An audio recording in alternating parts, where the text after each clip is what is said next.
To all those above me that watch over me, to all of you, my favorite para peeps on this side of the veil, welcome. This is Reverend Sean Whittington's Paranormal Ministry. I'm your host, Reverend Sean the Rev. Welcome to my haunted home, my very haunted home. Real quick, I know why you all came today, my wonderful guest, and I'm going to get to her as soon as I can. But many of you reached out to me this week wanting an update on a case that I mentioned on last week's show. So here's the update. I got permission from my client, and her name is Maggie, to mention her first name. And she wanted me to ask each and every one of you to please keep her in your prayers. Trust me, she could use it. And where that case is today is still open, still ongoing, and I'm on board as a consultant because I can't be there. A colleague of mine is working the case. But something very interesting happened this week, and I want to share it with all of you. And I probably have shared this before, but it's really important that I share it again because of what happened this week. Very nice young lady, and so I'm talking to her late one night on the phone, and I asked her, "Do you know when you're about to be attacked and be taken over?" Just curious.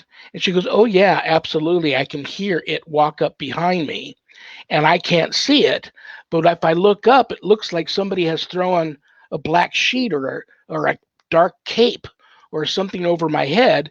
Everything goes black. And then I wake up and there's time loss and that varies. But I'm usually staring at, a family member or a friend or my deliverance minister. And I've been told during those episodes, I've done and said some horrendous things. So I said, "So really, you hear it walk up behind you?" Element of surprise. She goes, "Yeah." I go, "Listen, let's turn the tables."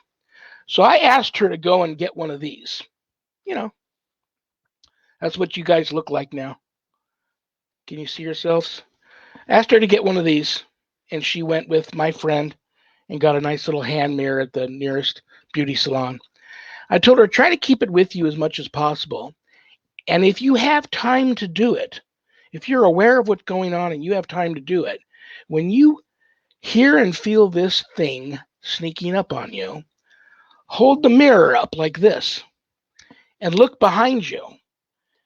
Tell me if you can see this thing. And if you can see this thing, right then you need to do this. And I instructed her how to do it. It's a two method I use, both exhibiting the power of the sign of the cross. And the first one is traditional, right hand, two fingers, head, chest, left shoulder, right shoulder. Name of the Father and of the Son and of the Holy Spirit. Amen.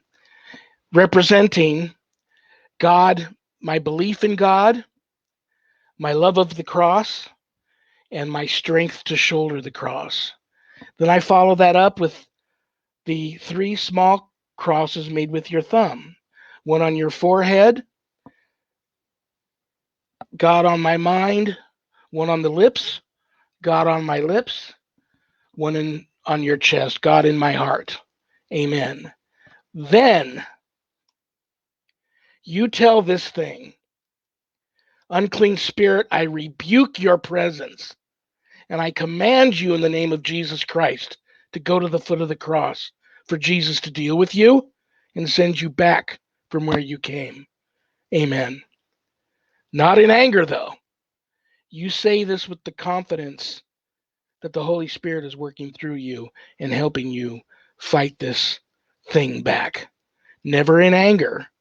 You say this in anger, and it feeds off of that and will turn that anger back around and use it on you. So, that is working like a charm, and I wanted to share that with everybody. The simple power of the sign of the cross. Maggie is watching. Hello, Maggie. She's got the volume cranked up on her computer. She wanted me to read some quick scripture so she can crank the volume up and have these words echo through her home. So everybody, if you want to receive some love and light and good vibes off of this, just touch your computer screen, bow your head and close your eyes. In the name of the Father and of the Son and the Holy Spirit, amen.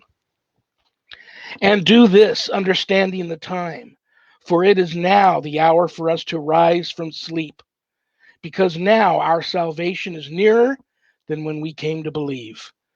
The night is far advanced, the day is at hand. Let us therefore lay aside the works of darkness and put on the armor of light.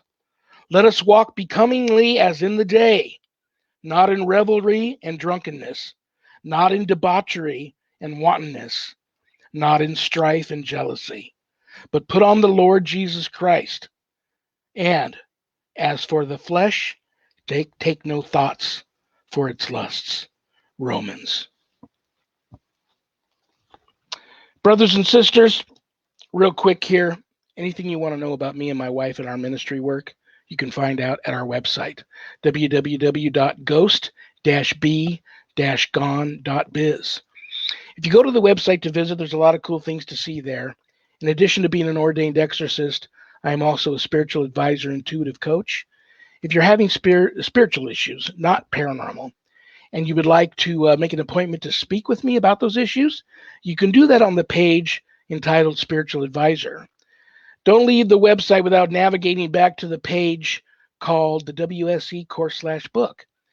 You'll see the ghost store. A lot of cool things there to buy in the ghost store if you go for that sort of stuff. Scroll down, you run into my new haunted autobiography, God, Ghosts, and the Paranormal Ministry. A true story inspired by spirit and divine intervention. And I quote, the scariest book I ever published. Annette Munich, my publisher, Stellium Books, the owner of Stellium Books. Please don't let that scare you off of buying it. There's a lot of good versus evil in the book, where good wins. I like to refer to my book as a very different kind of feel-good story. I think you'll love it. No one's knocked on my door and thrown it back at me. So you can purchase the book there. It comes autographed in a house blessing kit, or you can get it a little less expensive at Amazon. You scroll down a little bit further, you'll see the Worldwide Society of Exorcists, which I am a founding member. I offer a 12-week college-level online course, Introduction to Spiritual Warfare. If you are a spiritual warrior and you've ever hungered and want to know more knowledge on exactly how to draw your line in the sand and put up a good fight against true evil, God forbid if it ever really comes calling, that's the course for you. All of my students that graduate get a stunning diploma suited for framing, along with some other very special blessed parting gifts that you can only get from yours truly, the Rev. All right, guys, here we go. The reason why you all showed up. I love her, and I am confident by the end of the show, you're all going to love her too. She's a good friend, and I'm very proud of her. She's one of the good ones in our, what we call the paranormal community, this thing we do. World-renowned psychic medium, critically acclaimed paranormal author, and the list goes on and on and on. Brothers and sisters, welcome to the show, the one and only Cheryl Lynn Carter. Cheryl, are you there? Hi. Whoa, there you are. There I am. Oh my gosh, it's so nice to see you. We haven't visited like this in a while. Yeah. I'm glad to have you here, and I have some things I want to catch up with you on. First of all, let's get the important things out of the way. 2020, I would like to just forget. Yeah, me too. Oh my gosh. Hopefully 2021 is not going to be another repeat of that. But how are you and your family and all your friends that are close to you doing during this pandemic? Good. The only thing good about 2020 was I got a new car. I did get a new car. Well, good for you. But I got the 2019 model because I didn't want anything that said 2020 on it. Oh my gosh. I never thought about that. That's good thinking. That is good thinking. Got a good deal. I don't see any difference between the two models anyway, so I'm good. Everybody healthy and doing good? Yeah. Oh my gosh. Thank God for that, because I know so many people right now that are just really struggling. And on a side note, for all of you out there, then I know there's plenty of you that think COVID's a fake. That's a scam. I have a good friend of mine, professional singer, so he's got a set of lungs on him. 10 years younger than me. He's 50. In great shape, really great shape. He's on day 11, I believe it is, fighting for his life in the hospital. Wow. And here's the thing: after he got the COVID, he got the COVID gave him congestive heart failure, so he's got the fluid around his lungs and heart. It also gave him pneumonia. It also spiked his temperature like above 104. They couldn't keep that down. His oxygen was down to like in the low 80s or maybe even Mhm. below 80. So they have him on a not intubated with you know the machine, Event. but like oxygen, high pressure oxygen, because he can't really breathe on his own. So it's very, very, very scary. And so I just want everybody just to be careful.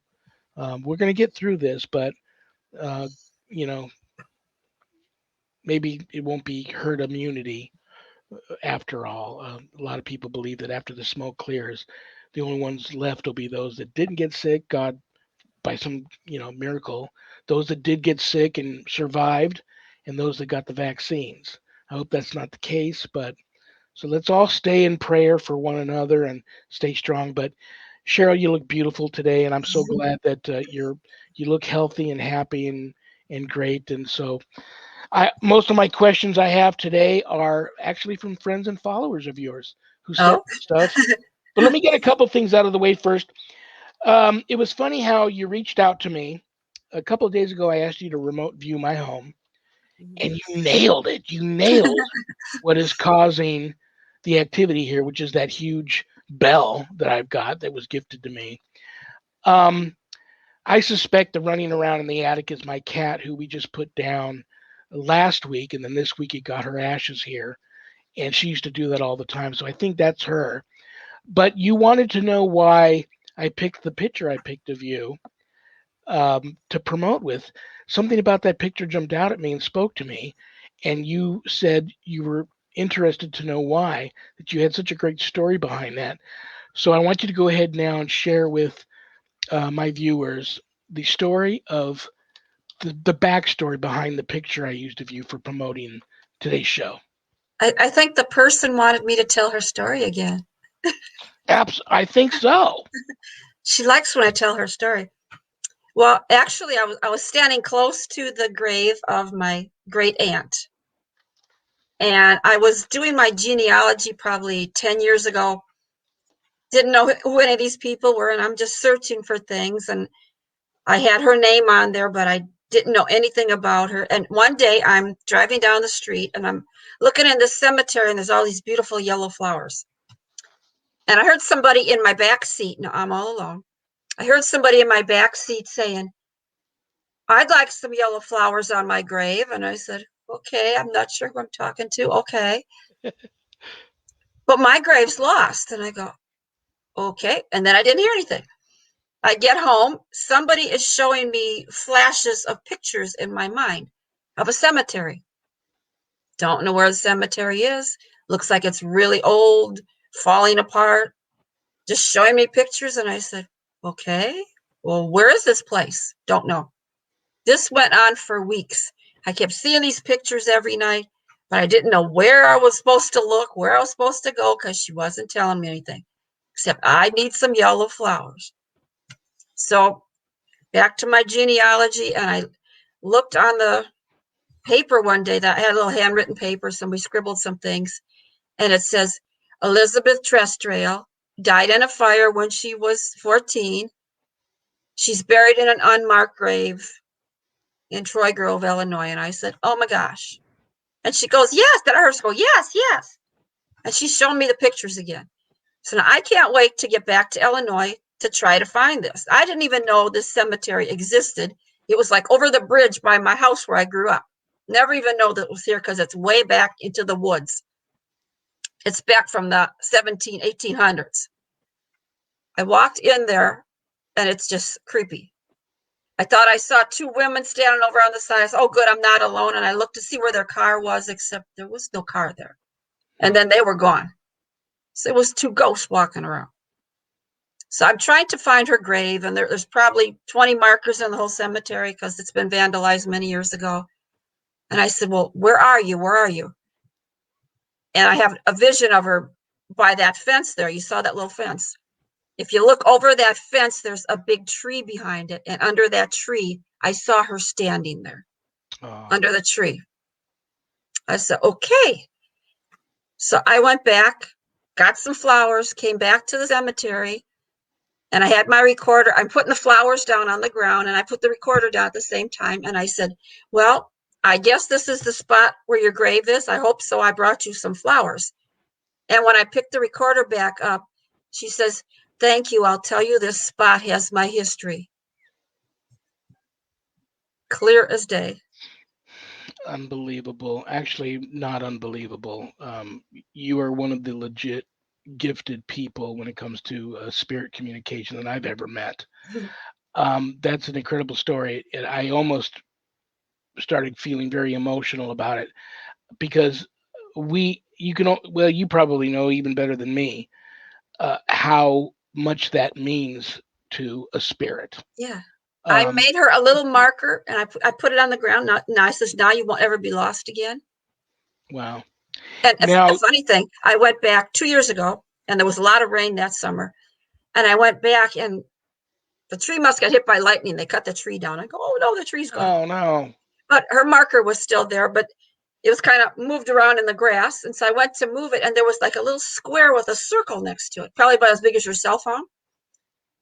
And I go, what is this? I took a picture and I'm showing people. I go, what is this? And they said, that's a marker they used to put on unmarked graves.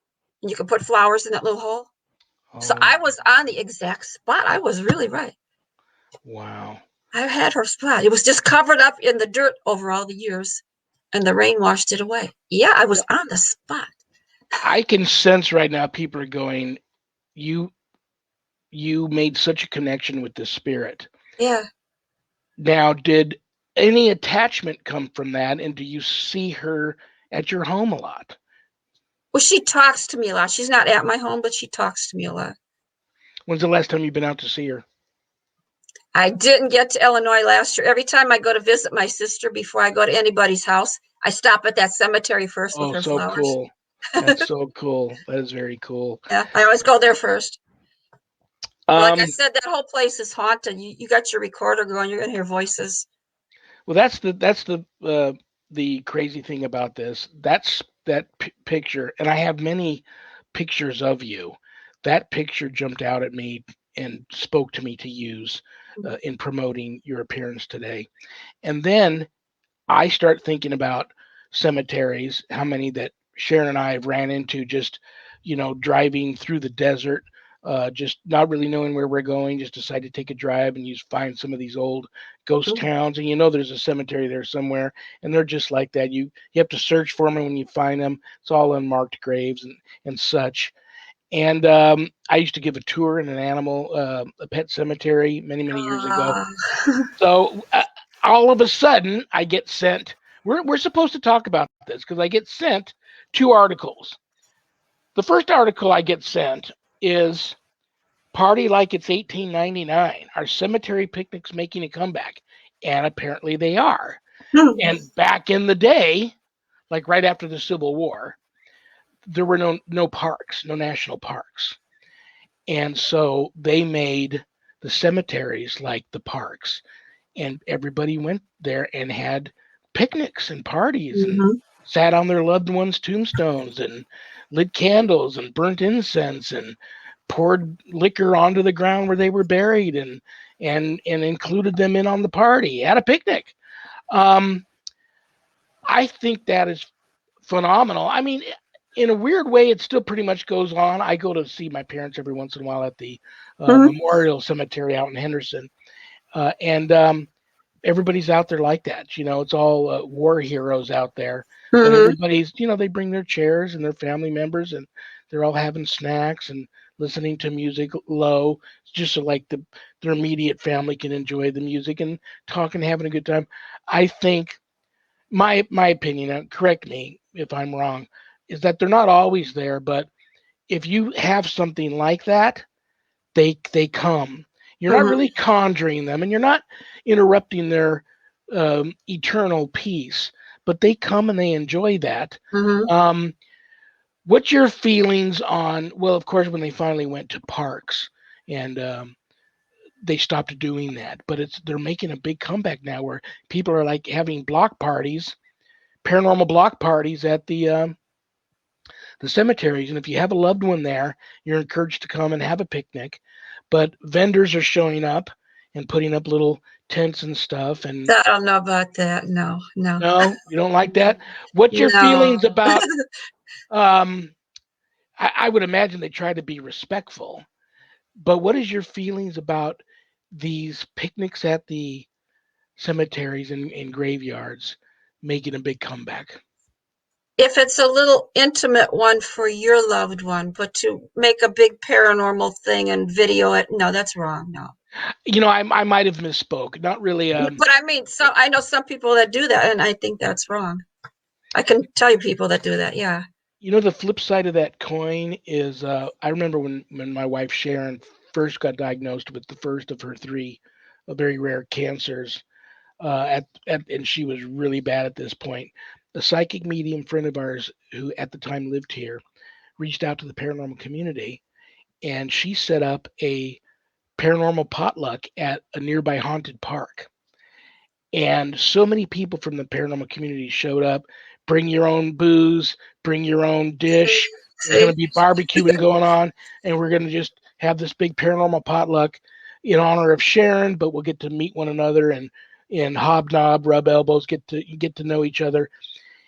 I don't think she could pull that off today because the paranormal community here in Vegas feels non-existent. I know there's one here, but the support isn't really there. Um, how do you feel about those? Well, I says as long as you're doing it respectfully. Like, have you ever heard of Bachelor's Grove Cemetery in Chicago? I have. Okay, so that is where, I mean, that used to be a community, and that was they were farmers, and that was their cemetery there that they buried all their neighbors and family, and there was a pond there. So every Sunday they would have picnics there. They would go fishing in the pond. On Saturday night they put a wooden dance floor down. They had dances there. Wow. But that was just their life. Yeah. You can attest to this because of your gifts. Everybody always talks about looking for the next haunted place, the next haunted location, yada yada yada. Every spirits all around us. Every place Yeah. is haunted. And now, I mean, everywhere if I go to church, I don't think I've walked into a church where I haven't seen and felt spirit. Um, and theaters, especially old ones where they do live plays, live Mm-hmm. performances. And if the theater's been around for a while, I've walked into many a haunted theater. But back to the cemetery thing, there's so many different feelings about that. Like I said, I gave tours at one for a while, and we were very respectful. It was a pet Mm-hmm. cemetery, but like I met a woman there once who was of the Jewish faith. She said, if I had a loved one living, buried here, I would bring what we call a visitation stone or libation, and I would leave a stone on their tombstone. I'd pour some wine into the ground by them. She goes, since I don't have anybody that's here, I'm still going to pour some of my bottled water on the ground before we leave out of respect, which I thought was very cool. Mm-hmm. But we were there to try to get rid of a ghost cat that was attached to her, and I thought, I'll meet her at the pet cemetery. This cat will see all these other spirit animals running around. Play with other cats, yeah. It didn't work. It jumped right back in the truck with the lady and went home with her. She called me right when she got home, said it's still here. But so many people have different traditions and the way they approach that.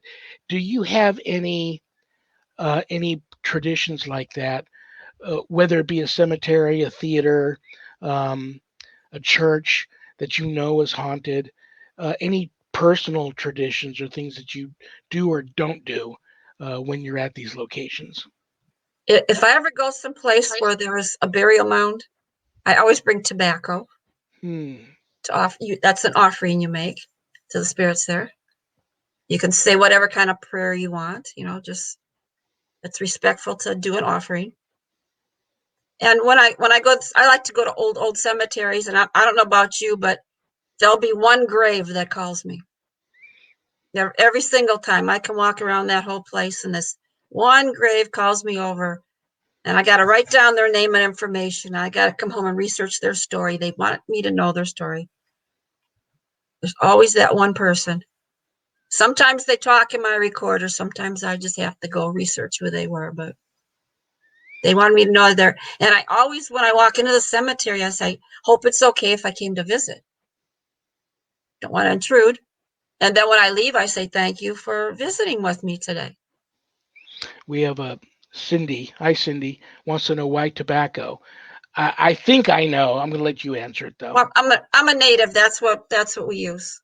Absolutely. In I our mean, ceremonies. I We use have that in our ceremonies. we had a tree in our yard fall over and it was going to fall on our house. And I knew by sometime that night it was going to fall. So I went out and I asked the elementals, because I know just about everywhere here where I live, you're on some type of Indian ground. Uh-huh. And I asked the elementals, please don't let this tree fall on my house or my neighbor's house or our car. I woke up the next morning, it was perfectly in the opposite direction, right in my yard.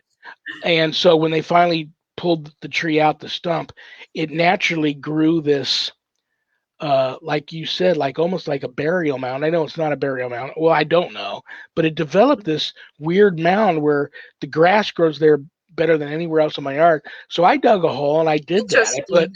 I put tobacco in it, candy, um, peanuts, money, some holy water. What else did I put in there? I think that's about it. But I put all this stuff, tobacco. I put this stuff in a hole, said some prayers, closed it up. Oh, some blessed metals, and I closed it up. That area of the yard is like flourishing. And so, do I believe in elementals and appeasing the spirits and the earth spirits? Absolutely. Mm-hmm. Um, Now, I know teams. I love cemeteries. I do A too. lot of people think that I'm weird for feeling that way. My wife loves them too. I want to know what's your opinion on a lot of excuse me, paranormal teams I know train their newbies, their new team members that don't have any experience, train them at cemeteries. I've seen that. What is the I I'm point of that? well, I don't know because I haven't ghost hunted or ghost busted in years. I don't remember ever actually training anybody anyway. Most people that came to me to want to tag along on cases were relatively seasoned vets. Mm. So I don't know if it's just because to train them they didn't have a another haunted location to actually go to that they could get in, and it was easier to access a cemetery. Um, I know that's done respectfully, but what are your feelings on that? I mean, if it was up to you, where else would you recommend they train? Um, their Like you said, I would take them with me to a haunted location. I wouldn't go to a cemetery. Just because you go to the cemetery doesn't mean it's haunted. Every cemetery doesn't have spirits walking around. Every old you, building isn't haunted. You can't just assume there's going to be something, you know. you know that's interesting. You say that. I was always, and I don't know. I was always under the impression that there were all kinds of spirits all the time at the cemeteries, but you don't feel that's the case. I've gone to some cemeteries and didn't feel anything at all. I'm not saying they're not there, but I didn't feel anything. Not very often, but sometimes. Very interesting. Very Not the interesting. old ones, though. There's always something, you know, the newer ones, I might not feel anything, but the old ones, you're going to always feel something there. Yeah, the pet cemetery that we have here in Vegas has been here many years, a long time. And before it was a pet cemetery, it was a human cemetery. So there's actually people buried there, and then half of the land got sold off, and that remains a people uh, cemetery. But the pet cemetery, they just started going ahead and burying their pets' ashes and their pets' bodies there on this side, along with the humans. But they got some type of uh, ruling here where if you put it in your will that you want to be buried with your animal there, you Mm-hmm. can, but you can't have your animal buried with you in the people cemetery. So this one gentleman one night who's had several of his animals there, they don't know why this happened to him, but he buries his last of some of his pets there. He stays there all day long sleeping on the grave, And they Hmm. thought it was a little unusual, but they didn't think nothing of it. He ends up going home. It was like a murder suicide. He ended up murdering a couple of family members, killing another one of his animals, and then committing suicide. Oh It my was in goodness. yeah, it was in his contract there with the cemetery to bury his remains there with his pets, which they did. The day they buried him there, there's a little chapel right off. I mean, 5 feet, 5, 10 feet maybe from where they buried him. There's this little chapel there, and poltergeist activity off the charts. Wow. We assumed that was because of the guy, and Sharon and I went there several times to talk to him about needing to move on and stuff. But and we did make contact with him, but he was almost even more. Um, I don't know how else to put it, messed up and confused in the mind in death as he was in life, right up to the time that he did what he did. How uh, I don't know if you've ever encountered that type of troubled spirit, and if so, or if not, how would someone like you with your gifts, which are far more intense than mine, how would you handle a spirit like that? Because the cemetery reached out to him and said, "You got to come. This something's not right here, and you got to help us." But that does happen a lot. You know, whatever condition somebody was right at death, they're still like that in the afterlife. You know, if like you said, he's messed up, he's not going to automatically be all normal again on the other side. And it's sad. It really is. Or some people just relive their death over and over. You know, I see this stuff. It's kind of scary sometimes. And there's spirits that, like in haunted locations, that they come up to me and they want me to know how they died, or they want me to know how this person killed me and this is what they did. They're living this stuff over and over. It's kind of sad.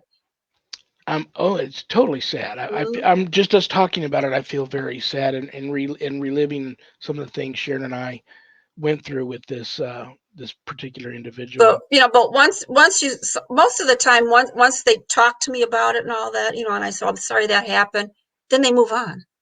They just wanted to tell somebody. They wanted somebody to listen. Tell me um, in your honest, humble opinion, over many years of you harnessing your talent and your gifts and doing what you do, and all the situations you've been in, why are there ghosts? Angels and demons, we can talk about it another day or even later in this show, but ghosts, why do these people remain? Some And do people, we even have the ability to help them cross over, or is that a joke? I don't like people that say, I investigated here last night and I crossed over 6 spirits. No, you didn't. We have free will. If they want to go, they're going to go. Nothing you can do is going to help them cross over. It's not true. The only thing I know is I says that if they told me their story, they were waiting so long for somebody to know their story, and then they finally felt okay and they left. They have unfinished business. There's people with unfinished business. There's like at Bachelor's Grove, that cemetery is so haunted, but it's the people that used to live there and they love that place. And that's why they stay, because they love that place. If you go to a prison, those guys don't want to leave because they don't know where the heck they're going to go because they were bad. As in life, a lot of these Yes, you prisoners. know, so that's why they stay. They might not believe in heaven or hell, but just in case, I'm going to stay here. Hmm, You know, so hmm. there's many reasons. Some die when they're sleeping, or they had a sudden death. They don't know they're dead. Some just don't know they're dead. Yeah, we joked a little bit about this before the show started in the studio backstage, that I think that it's my recently deceased cat running up and down Mhm. in the attic because we just got her ashes back. But and I always forget who wrote this. I think it's Will Rogers, and he said if there's no dogs where in heaven, then I want to go where they're at. Mhm. Um, people. I'm gonna try to remember to say that, recite that on my deathbed. I promise you, because that's what I want it to be like for me. All animals, you know. Hmm. Um, it's really sad that somebody wouldn't know that they were dead, and they're almost stuck here. But I agree with you 100%. I don't try to. Well, I'm about to lie. I do try to cross them over, but it's more of a suggestive thing. I Well, know I that's what I don't. do. I kind of show them the way. Yeah, I I don't say, and I would never say, look at that light, because that would scare me to death too. I wouldn't be looking at that light. I always tell them there's a beautiful bridge there, and see all the sunshine on the other side. If you cross yeah. over there, you got to say it that, especially if you're dealing with children, you don't want to scare the children. They don't I know they're dead. absolutely. Oh, kids too. Kids are like yeah, that's a whole different Yeah. situation. But I always remember what my wife, she's like a 3-time near death experience survivor, and I think of what she told me during these situations. And so I just like you, I try to paint the picture for them. But what has worked for me time and time again is I will go into deep a meditative state as I can at that Hmm. moment, and I will try to pray for their guardian angels and any angels to come down and come forth and surround this person and escort them. And many times, right in mid meditation and concentrating on this person will tell me, my friends are here. Hmm. They're taking me where I need to go. So I don't know if that works for everybody, but yeah, I have no magic powers. I've always felt that they're going to do what they want to do, and Well, we got a cemetery by us. I don't know how many years ago it was. There was a story about this woman in white that crosses the road, and the cars run off the road thinking it's a real person. So I had to go there because I says that didn't really happen. So I go, well, yeah. there's always this woman in white someplace, right? So I went down there, and I looked, and I says, well, there's a trailer court on the other side. Maybe somebody's walking across the street at night.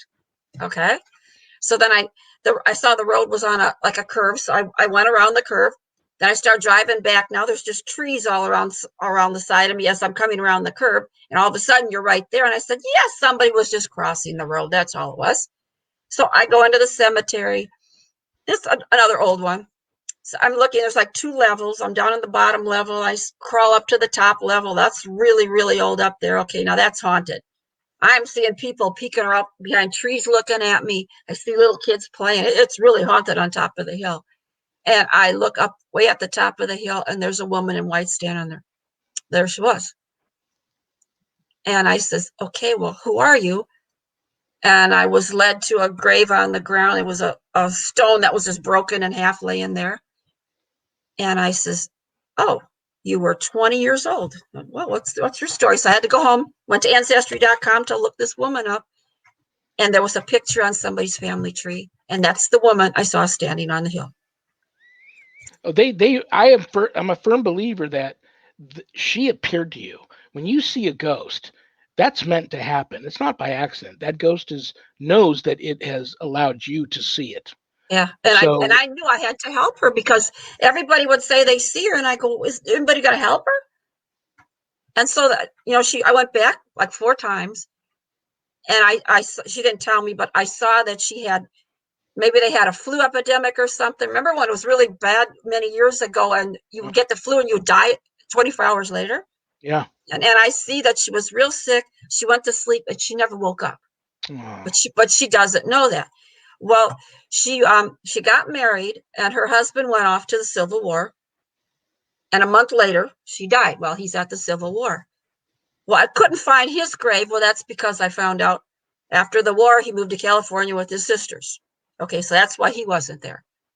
She kept telling me she was looking for Matthew. I said, Matthew's not here. He promised he would come back. I promised I would wait for him. What was 176 years she's waiting for him to come back from the Civil War. So I had to keep coming back there.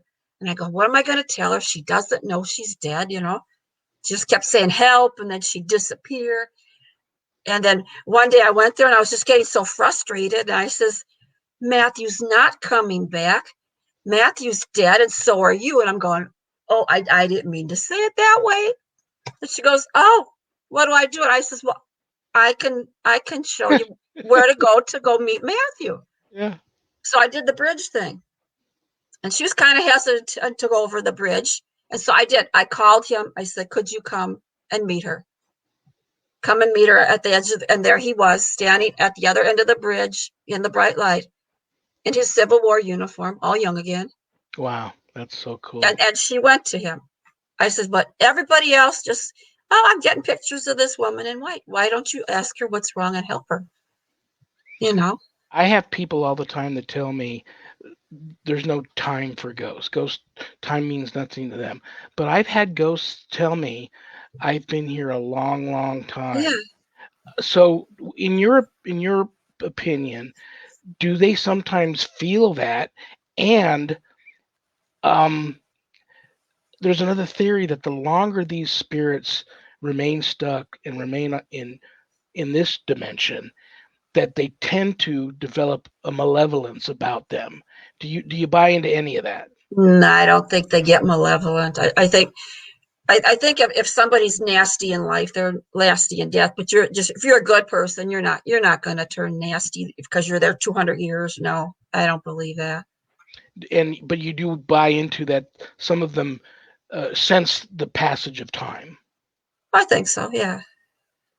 Very interesting. Yeah. And I like to ask really weird questions when I'm investigating.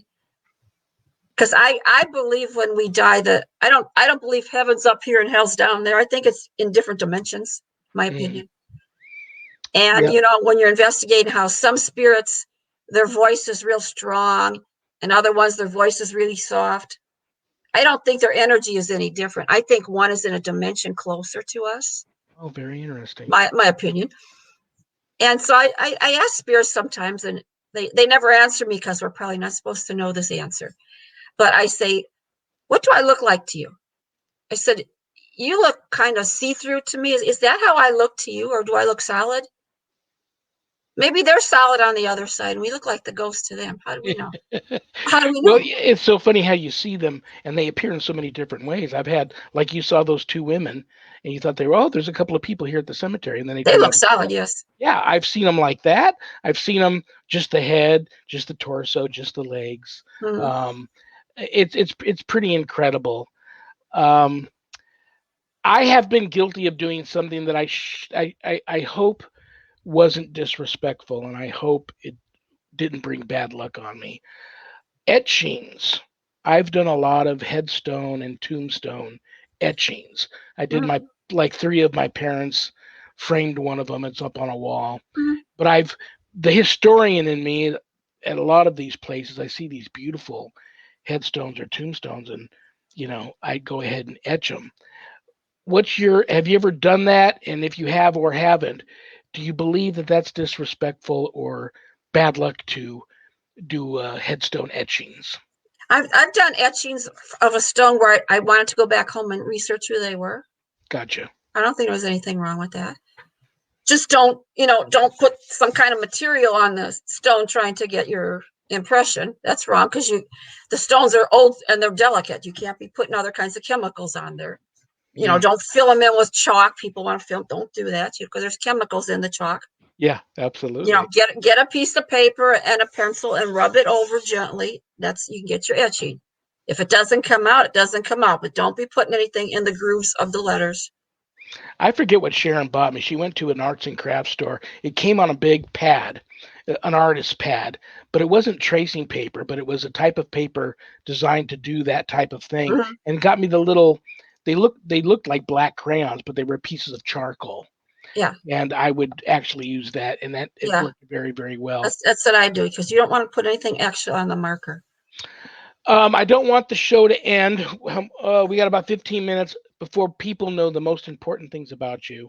Your websites, www.CherylLynnCarter, all one word.com. Wonderful website. Been there a bunch this past week stalking you.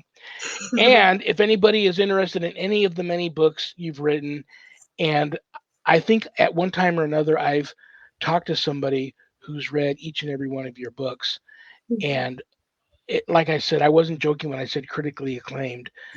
Some of these people, you know, you can't please to save There's your my life. new one. Cool. And I was just going to get to that. Your latest one is called, uh, give me the name again. Dimensions, Mysterious Triangles of the U.S. Boom. And I can have www.amazon.com Mhm. slash author slash Cheryl Lynn Carter. They can buy it there. Am I correct? Yes. Perfect. So you got a latest book out of how many does that make? Like 8? No, 5. Well, not far off. You're going to get to 8. How do you do that? I mean, Well, I am working on 2 more right now, so it's getting close. you got to for all of the, like, I can't even believe I got one book out. And to be honest with you, I think this is the first time I've admitted this, on air. I haven't even read my book. It was an experience just to have spirit talk through me, tell me what I should be sharing, what I shouldn't be sharing, helping me write the book. Um, my wife edited it after I was done, sent it to the publisher who edited it again. But to me, the book was very painful to write because I did not even know or give it much thought that I was going to end up having to dig real deep and pull a lot of scabs off of a lot of old wounds and revisit a lot of memories I didn't, probably subconsciously didn't want to revisit.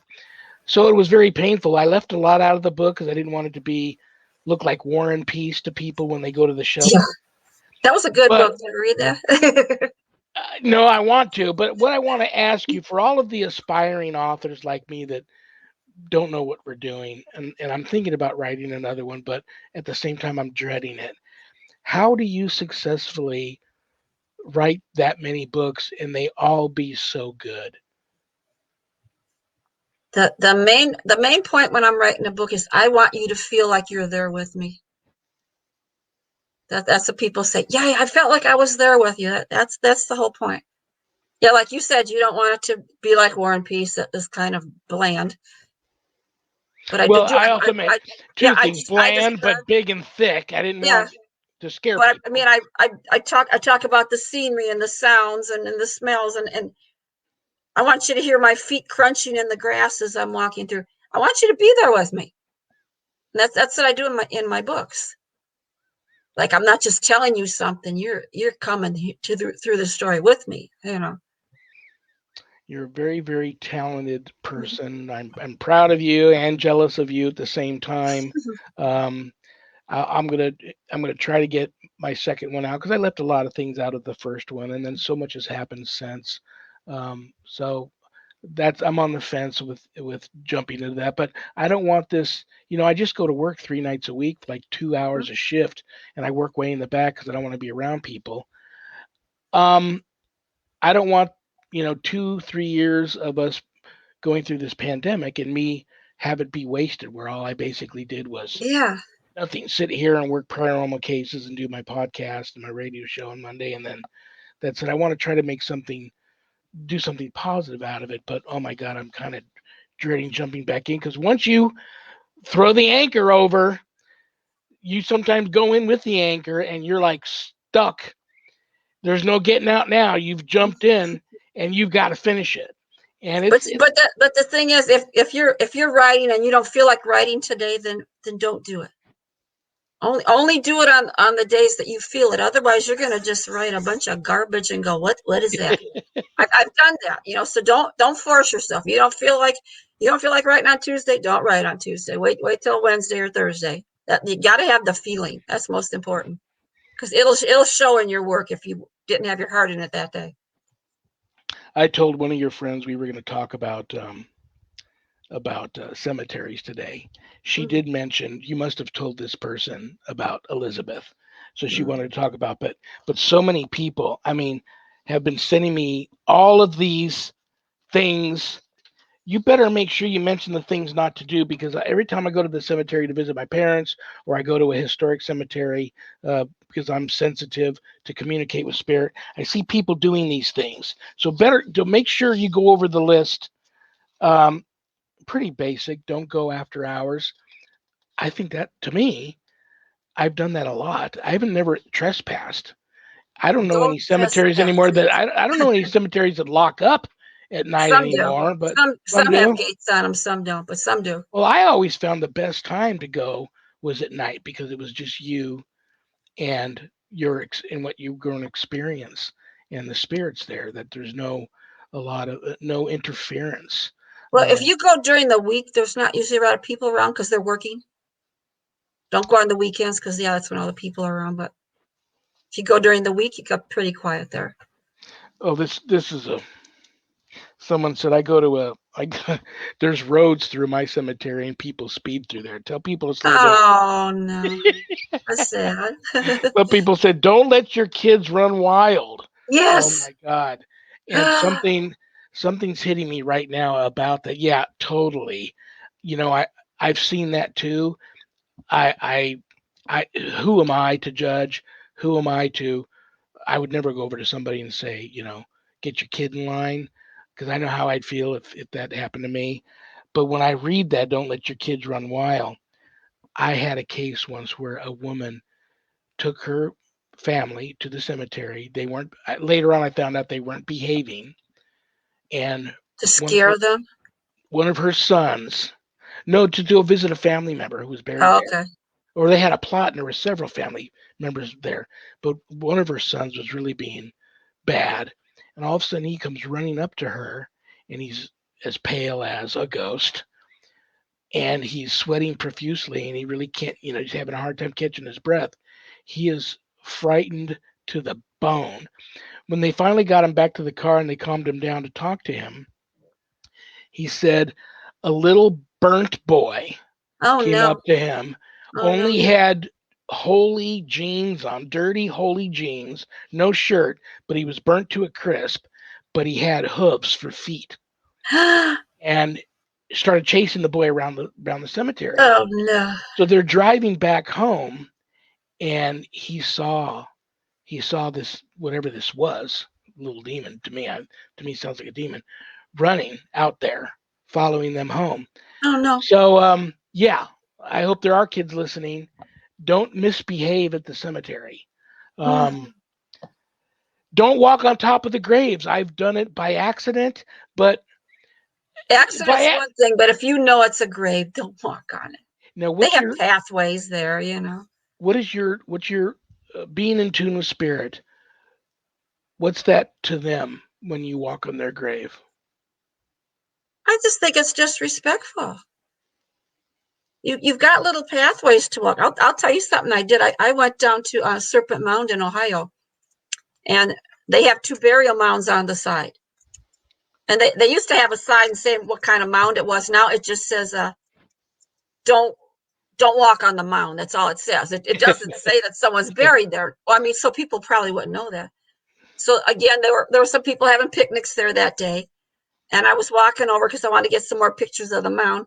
And there was these 2 kids that ran up to the top, and they're up on the top of the mound going, "Hey, Daddy, look at us, look at us." I lost it. They came down, and I said, I can't believe that they're sitting there having a picnic on the blanket and let the kids do that. So then Well, that goes right into this there like next 10 one. minutes. I'm there like 10 minutes, and all of a sudden the kids go running toward the mound again. And the father says, "Wait a minute, I'll race you." I lost it, and I said, "That is a burial mound. There are people buried in there. What is wrong with you running on a person's grave?" I let him go. What they do. He got the kids. He picked up his picnic blanket. They went to the car. Well, here's the next one somebody sent me. Don't sit or lean on headstones, grave Right. markers, or other memorials. But if you're there with your loved ones to have a picnic, don't you just kind of end up doing that a little bit?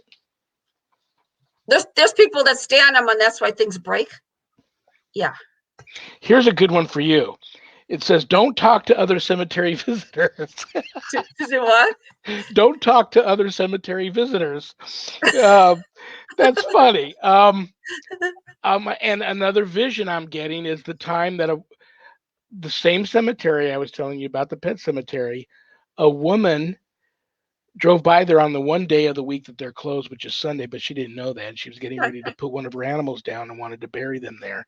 And she went up to one of the workers who was there working in the rose garden right out in front of um, the main office. And the woman took her into the lobby and showed her some urns and talked to her about, this is who you need to speak to for pricing, yada, yada, yada.